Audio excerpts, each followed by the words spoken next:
학년 여러분, 학생들 안녕하세요. 이번 주 온라인 클래스 수업을 진행하겠습니다.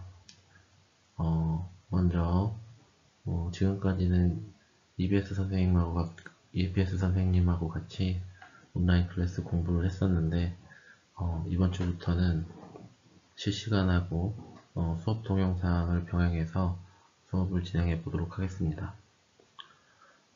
먼저 통합과학 B 부분 1학기 1회 고사 안내사항을 한번 먼저 짚고 넘어가겠습니다.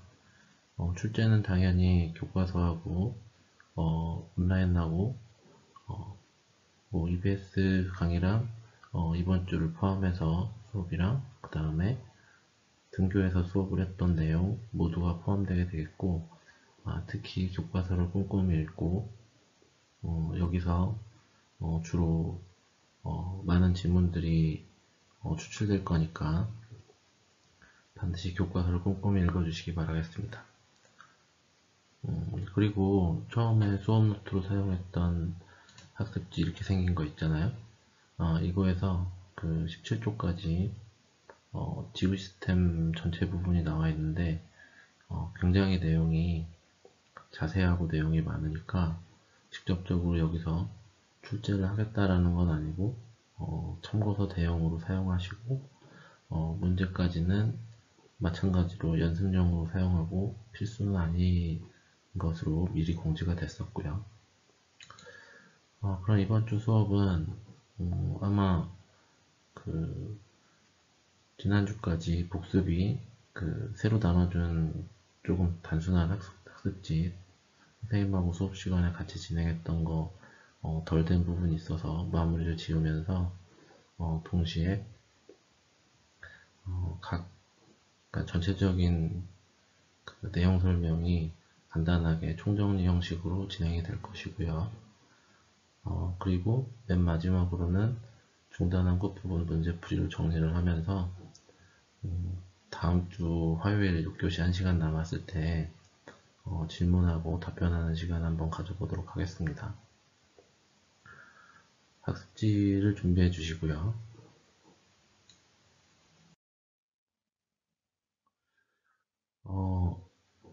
먼저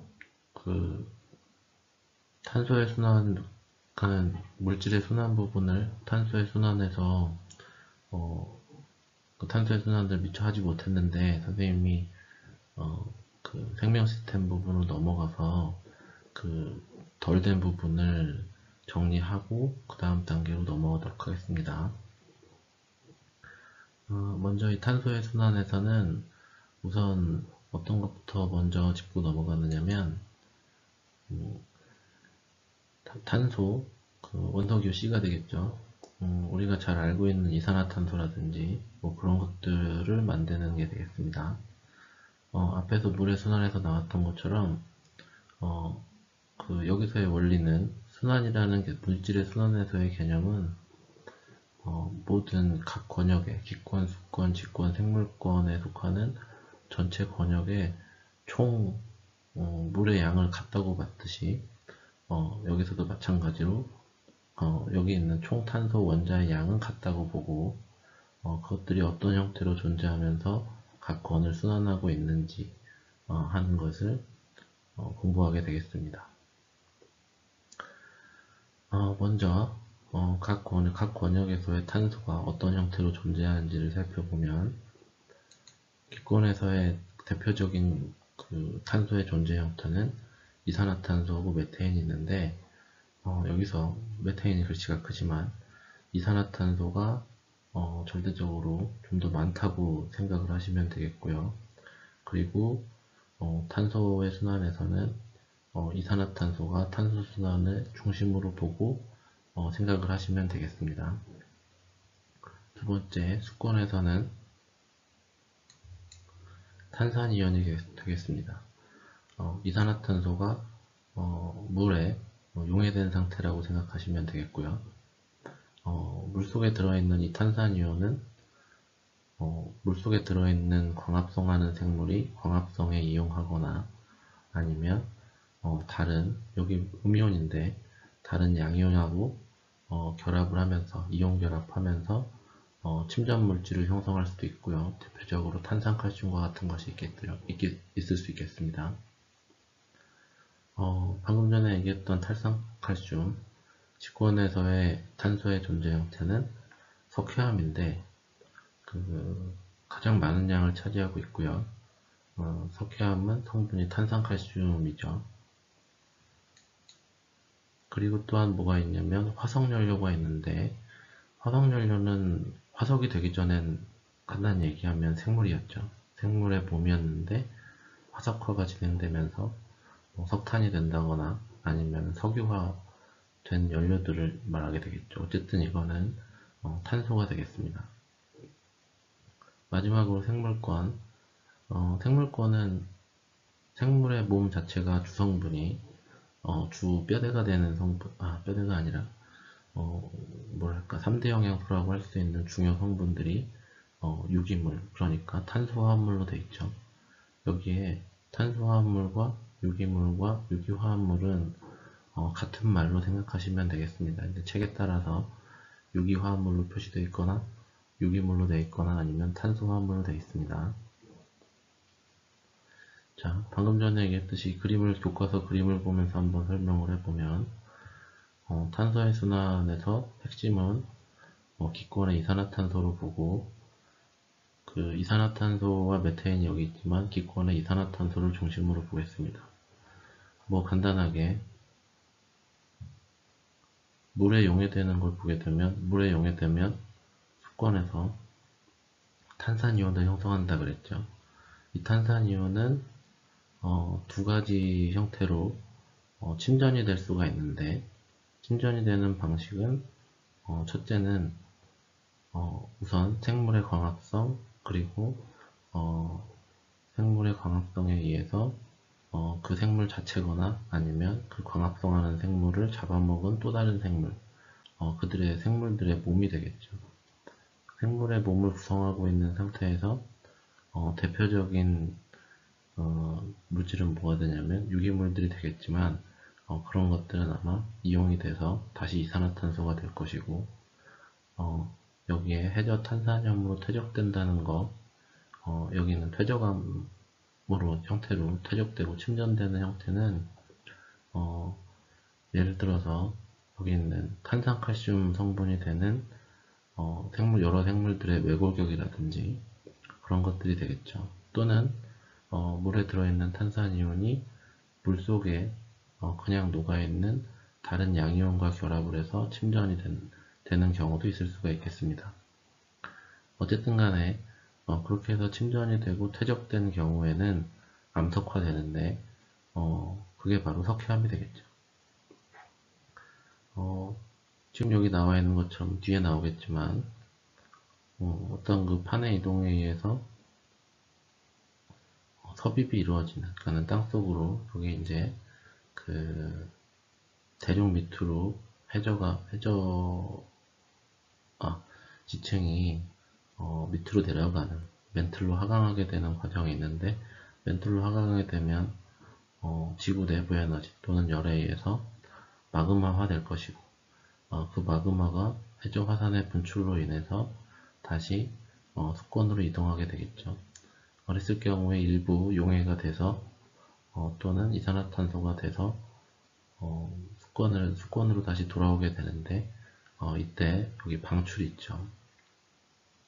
이때 방출되는 경우는 기본적으로는 이걸 생각하시면 되겠습니다. 만약에 수권에서의 어떤 그 물이 태양열에 의해서 덮여졌을 경우에 이때 기체의 용해도를 생각해 보시면 물의 온도가 높아졌을 경우에 기체의 용해도는 떨어지게 되고 낮아지게 되고 이산화탄소는 물로부터 방출되게 되겠죠.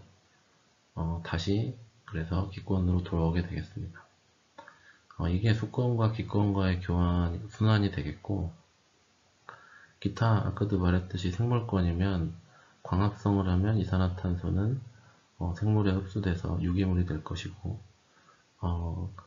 그 중에 상당 부분은 생물들의 호흡에 의해서 다시 이산화탄소 상태로 기권으로 돌아오는 것이고, 그 다음 여기에 일부는 그 화석화되어서 화석연료가 되어서 다시 직권으로 가게 되겠죠. 반대로 화석연료를 채취해서 화석연료를 연소시킨다 그러면 다시 그 연소하는 반응에 의해서 이산화탄소로 기권으로 돌아오게 되고, 그리고 또한 아까 마그마가 됐을 경우에는 화산불출 과정을 통해서 다시 기권으로 돌아오는 이러한 순환 과정을 보이고 있는 게 지구에서의 탄소 순환이라고 볼 수가 있겠습니다. 자, 이어서 직권의 변화를 시작하겠습니다. 직권의 변화 개념 확인이 되겠죠? 직권의 변화 첫 번째는 변동대입니다. 그래서 1번부터 그냥 자연스럽게 읽어 나가면서 하도록 하겠습니다. 1번 먼저 지진이 자주 일어나는 지역을 지진대라고 하겠죠. 그리고 화산활동이 자주 일어나는 지역은 화산대라고 하겠습니다. 이러한 변동이 자주 일어나는, 분반이 일어나는 지역을 변동대라고 할 것이고, 당연히 지진대와 화산대는 거의 일치하고 있고요. 주로 대륙의 주변부에 띠 모양으로 분포하게 된다. 3번의 지진과 화산 활동과 같은 지각 변동이 자주 일어나는 지역을 변동대라고 한다. 평범한 내용이고요. 두 번째, 이제 우리가 판 구조론을 배우기 전에 판에 대해서 배웠죠. 이 판을 보게 되면 일단은 여기서 지각과 멘틀 사이의 관계를 한번 먼저 따져봐야 되겠죠. 여기 이제 대륙 지각이 있고요.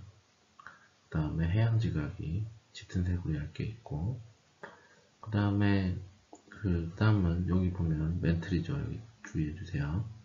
지각 바로 아래 멘틀의 상부가 되겠죠. 여기가 멘틀의 상부 같은 경우에는 상당히 단단한 암석권을 형성하고 있고, 멘틀의 하부, 상부 밑에 하부 같은 경우는 일반적으로 연약권이라고 해가지고 부분적으로 용용되어 있고, 이 부분이 대류하는, 멘틀 대류를 할 수 있다고 알려져 있죠. 그리고 여기 대륙 지각, 지각과 멘틀의 상부를 포함한 이 지역을 암석권이라고 하는데, 암석권에 해당하는 부분이 지구 전체적으로 조각조각 나 있는 그런 것들을 하나의 판이라고 이야기를 하고 있고요. 당연히 대륙지각 밑에 대륙판이 되겠고, 해양지각 밑에 해양판이 되겠는데, 보는 바와 같이 해양판은 대륙판보다 두께는 얇고 밀도가 크다. 메모해야 되겠죠.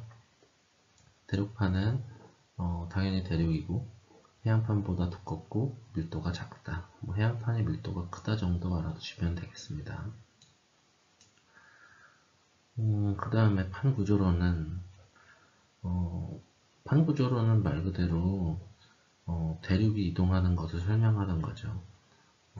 대륙 이동한 걸 발견한 베게너가 결국에 나중에는 지구가 여러 개의 판으로 되어 있다. 지구의 표면이 이런 것을 알아내게 되고, 판의 이동으로 직권의 변화, 그리고 대륙의 이동을 설명하는 것이죠.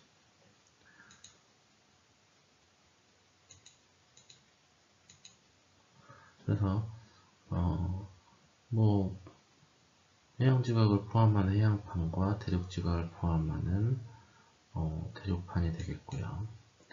판은 멘틀 대류를 따라 이동한다. 판이 결국에 대륙은 판 위에 얹어져 있고, 판은 왜 움직이냐면 멘틀이 대류하기 때문에 움직인다고 보는 거고요. 그리고 판과 판의 경계가 어긋나거나 충돌하는 경우던가 아니면은 멀어지는 상황에 따라서 지진이나 화산활동과 같은 지각 변동을 일으키게 된다라는 매우 과학적이면서도 매우 단순하고 좋은 이론이 되겠죠.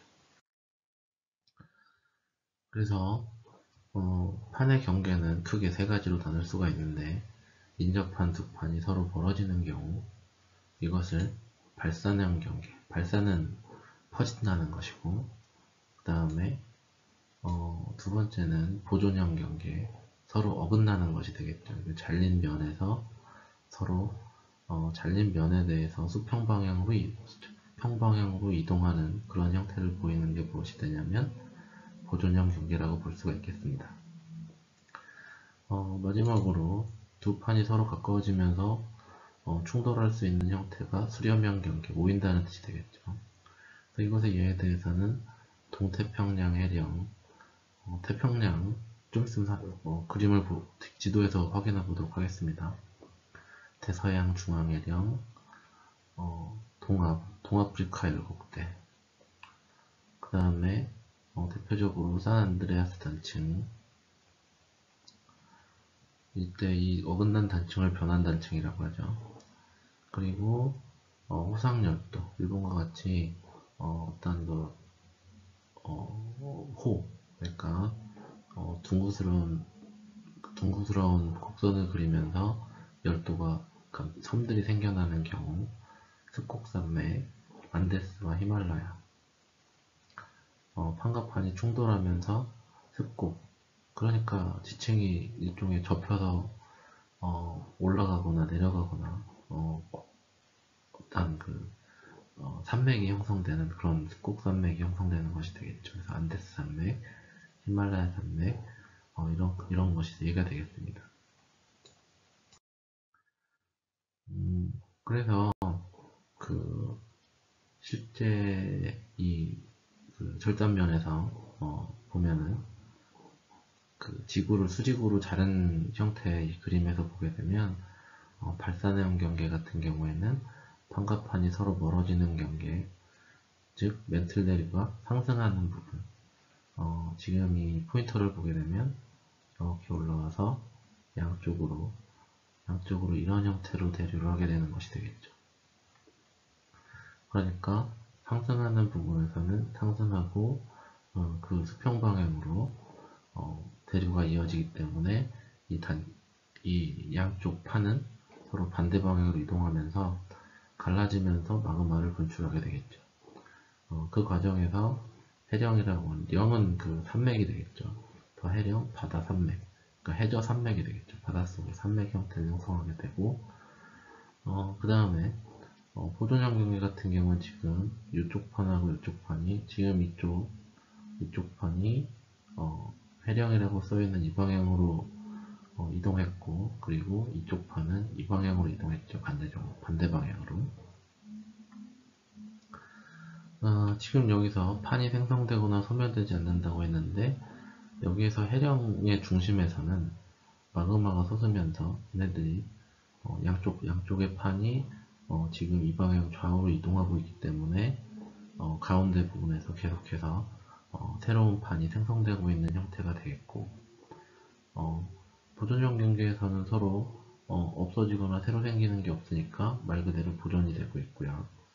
수렴형 경계는 반대로 지금 서로 모이면서 밀도가 큰, 지금 이쪽이 대륙판이 되겠고 이쪽이 해양판이 되니까 밀도가 큰 해양판이 대륙판 아래로 여기에 섭입대라고 했는데, 섭입이라고 하는 거는 아래쪽으로 밀고 내려가는 게 되겠죠. 이렇게 밀고 내려가면서 이쪽에서는 판이 아래쪽으로 내려가면서 멘틀 쪽으로 내려가니까 판이 소멸한다고 봐야 되겠죠. 당연히 이 부분에서 멘틀 대류는 하강하는 부분이라고 볼 수가 있겠어요. 반대쪽도 마찬가지인데 이 오른쪽하고 다른 점은 뭐냐면 그 호상력, 이 부분 해양판과 해양판이 수렴하고 있는 부분이고, 이쪽은 대륙판하고 해양판이 수렴하고 있는 부분은 이런 형태로 나타나게 된다 라고 볼 수가 있겠습니다. 그런데 지금 그림에서 한번 볼 수 있는 부분이 뭐가 되냐면 수렴형 경계에서는 조금 이 섭입하고 있는, 마찰하고 있는 이 부분을 따라서 화산 분출이 일어나고 있는 걸 볼 수가 있고요. 그리고 깊은 부분에서 화산 활동이 윗부분까지 올라와 있는 걸 볼 수가 있는데, 그리고 또한 뭐냐면 발산형 경계에서도 멘틀 대류 자체가 상승하고 있기 때문에 화산 분출이 있을 수밖에, 화산 활동이 있을 수밖에 없는 구조를 갖고 있고, 변환단층 같은 경우에는 아무래도 충돌이 이것이나 이런 것보다는 충격이 적은 경계도 지진은 일어날 수 있지만, 이 과정에서 마그마가 지표 밖으로 나오는 일은 발생하지 않기 때문에 상대적으로 화산 활동은 잘 일어나지 않는 것으로 그림에서도 볼 수가 있는 것을 알 수가 있습니다. 우리 책에 나온 교과서에 두 페이지에 걸쳐서 나온 그림인데요. 아까 그 발사량 경계, 수렴형 경계, 그 다음에 보존형 경계에 대해서 지구 전체 지도를 놓고 한번 각 지역의 사례를 보고 있는데, 6개밖에 안 되니까 하나씩 한번 살펴보도록 할게요. 그래서 1번부터 보게 되면, 지금, 1번 위치가 이 위치가 되겠네요. 그래서 여기가 히말라야 산맥인데, 요 지금 대륙이 인도 대륙이 되겠고, 당연히 이쪽이 이제 아시아 대륙이 되겠고, 대륙판과 대륙판이 서로 수렴하고 있고 충돌하고 있습니다. 그래서 이 대륙판과 대륙판이 충돌해서 나타나는 수렴형 경계에서 나타나는 히말라야 산맥이라는 지형을 볼 수가 있고요. 그리고 또한 뭐냐면 동아프리카 열곡대인데, 동아프리카 열곡대는 대표적인 발사형 경계를 보여주고 있죠. 발사형 경계를 보여주고, 열곡이라고 하는 것은 말 그대로 판과 판이 발산하면서 발사형 경계에서 판과 판이 멀어지면서 새로운 판이 형성되면서 양쪽으로 만들어져 가는 그 과정에서 어떤 그 줄지은 골짜기를 형성하고 있다는 의미에서 열곡대라는 표현을 쓴 것이고요. 여기 화살표 보시게 되면 발사형 경계로 나와 있습니다. 동영상이 잘 식별이 안 되는 사람은 반드시 교과서를 확인해 보면서 공부해 주시기 바라고요. 그 다음에 일본 해구가 되겠습니다. 일본 해구, 우리나라 근처인데, 여기 보면 우리나라가 이 위치에 있고, 일본 열도가 이 위치에 있고, 그 바로 오른쪽으로, 아래쪽으로, 태평양 쪽으로 투렴형 경계가 형성이 되어 있는데, 여기에서 해양판과 해양판이 충돌하면서 해구를 형성하게 되죠. 해구라고는 하는 것은 아까 섭입하는 부분에서 형성이 되는 것이고요. 수렴형 경계가 되겠습니다. 그 다음에 샌안드레아스 당층 같은 경우에는 지금 여기 이게 사례가 되는 특이한 사례라고 볼 수 있는 건 뭐냐면, 이거는 대륙 위에 있는 단층이에요. 그래서 이 위치가 되겠고, 주로 이제 해령의 형태로 해저에서 발견되는 형태의 지층인데, 다시 해령이 형성된 다음에 변환단층이 발생하는 그 해저에서 주로 발견되는 지형인데, 지금 이것이 해령이 있고, 그 다음에 여기서 서로 보존형 경계를 형성하면서 이 방향으로 서로 이 아래쪽과 이쪽 보존형 경계의 상하부가 마주보고 있는 이 절단면이 서로 반대 방향으로 이동하거나 이동하는 속도가 갈라져서 변환단층을 형성하는 그런 부분을 보여주고 있는 게 뭐냐면 샌앤드레스 단층이고, 특이하게 대륙에 존재하고 있는 것이죠. 이쪽에 보게 되면 아이슬란드 열곡이니까 발사형 경계 이 부분이 되겠죠. 여기가 아이슬란드고, 그 다음 안데스 산맥, 남아메리카가 되겠죠. 남아메리카에서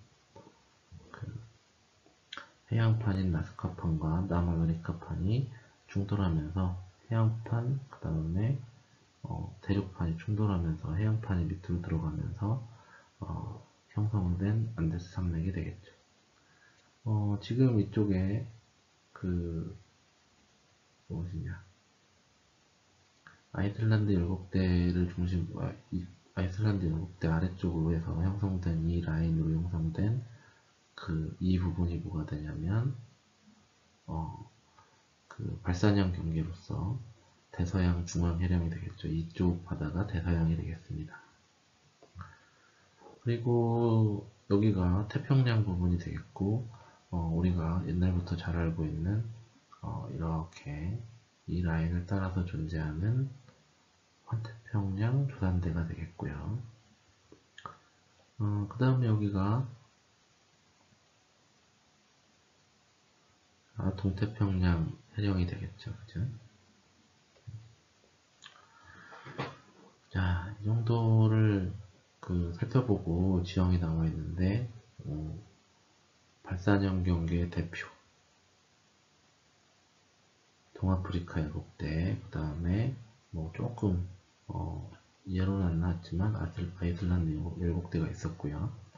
수렴형 경계의 대표, 히말라야 산맥, 대륙판과 대륙판, 안데스 산맥, 대륙판과 해양판, 그리고 해양판과 해양판, 일본 해구, 이렇게 해서 수렴형 경계 1번하고 3번하고 6번이 나타나 있고요. 발산형 경계 17대 2개가 나와 있고요. 그 다음에 샌앤드레스 단층, 이것은 보존형 경계의 대표적인 경우가 되겠다. 그래서 이 정도까지는 알아두고 넘어가 주시면 되겠고, 이 지도에서 다시 아까 동아프리카 7대 이 부분이 되겠어요. 발산형 경계가 되겠고, 그 다음에 여기 히말라야, 여기 안데스, 여기 샌앤드레아스, 여기 아이슬란드 7대, 여기 대서양 중앙해령, 동태평양 해령, 여기 일본 해구. 그래서 대표적인 것들을 몇 개 살펴봤습니다. 그래서 화산활동과 지진의 영향, 여기에서는 화산의 분출과 지진의 피해를 줄이려면 인공위성을 이용한 지형변화의 관측, 지진계 설치, 그러니까는 일종의 지진의 예측이 되겠죠. 화산 지각변동을 예측하고 그것을 대비할 수 있게 하는 것이고요. 그 다음에 내진 설계라고 해서 지진의 충격, 지각변동의 충격에 어느 정도 대응할 수 있는 구조를 갖추는 것이 되겠고, 일본에서 많이 발달해 있다고 하죠. 그렇다고 해서 무너지지 않는 것은 아니겠지만, 그 다음에 안전교육 시행 등의 대책이 마련되어야 한다. 그러니까 지진이나 화산이 분출했을 때 재난 대비 훈련 같은 거, 우리가 민방 훈련하는 것처럼 교육이 잘 되어 있어야 되겠죠. 그 다음에 기권으로 분출된 화산재는 지구의 평균 기온을 높일까요, 낮출까요? 물론 온실가스가 포함되어 있지만 그 온실가스, 이산화탄소라든가 메테인이라든가 분출이 되겠지만 그것보다는 화산재에 대해서는 화산재는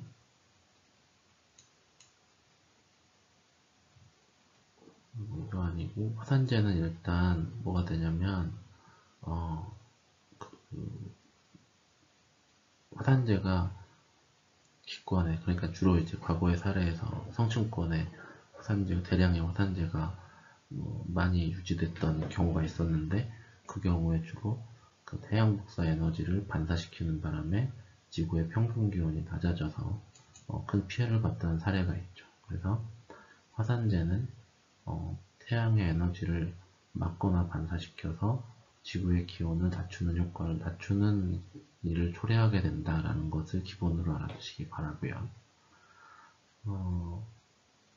여기는 표현되어 있지 않지만 이제 책에서 조사하라고 나와 있는 9번의 왼쪽과 오른쪽은 아주 대규모로 일어났던 화산 폭발에 대한 인류의 피해 사례를 나타내는 것인데,